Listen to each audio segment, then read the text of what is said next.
Hey guys, Don with D&K, just checking in with today's carry. One of my faves. I just picked this up recently on the secondary market. I got it from Nick Shabazz. Brian Nadeau's Mini Tempest. This is one that was in collaboration with Knife Nuts podcast, built by Riot. I mean, who else can do inlay like that other than Riot? Just phenomenal.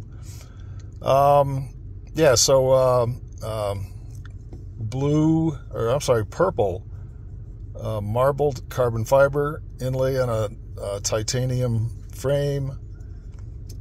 Nice bead blast, and the lighting in here sucks, so it's going to be hard to tell, but what can I tell you?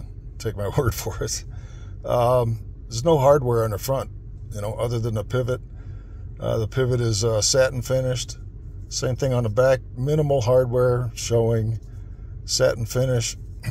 Milled titanium clip with one screw. You got a screw on the over travel stop and liner lock insert. A bolster lock. What else? Really minimal milling on the interior. Excellent detent. Brian Nadeau he's got it. He's just nailed it. Blade steel's M398. Compared to M390, it's a little bit. M398 has a little bit higher edge retention. It gives up a little bit of toughness to do that. Maintains the corrosion resistance. A hand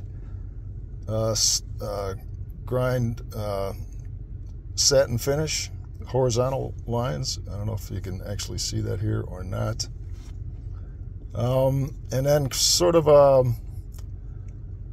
Tanto stylized sort of Tanto blade with a very long pullback here.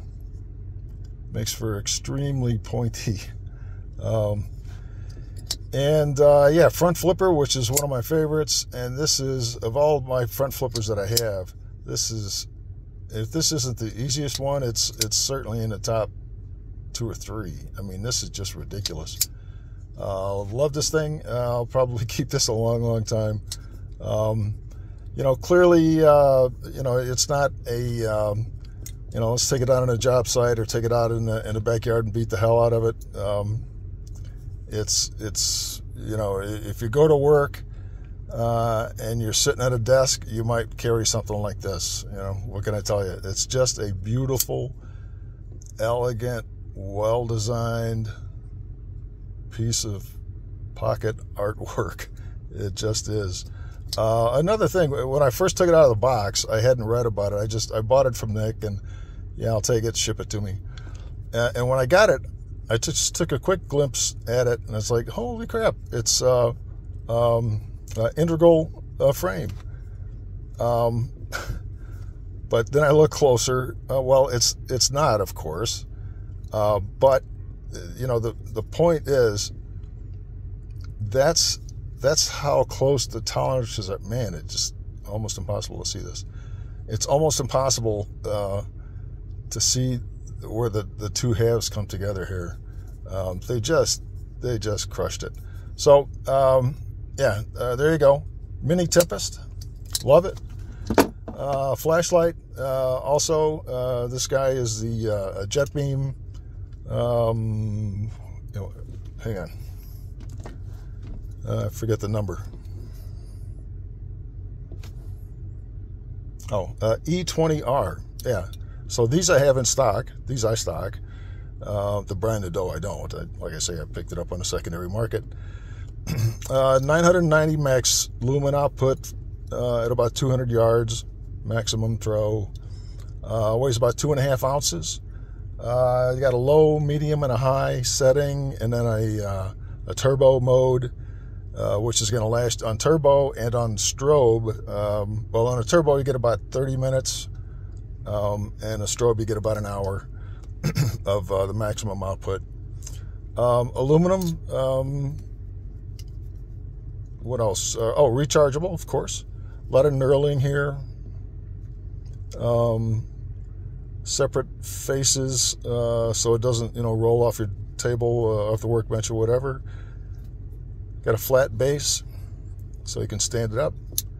It's also magnet, so say inside a trunk lid maybe, or even on the side of maybe a toolbox or a truck bed. What else? That's as I say, fully rechargeable. The only complaint that I would have, I can't do this one-handed, I don't think. It's not USB-C. It's the old school, a little sort of triangular thing. They're about $60, 55, $60 right in there. So that's what the two things I'm carrying today. What do you got? Have a good one.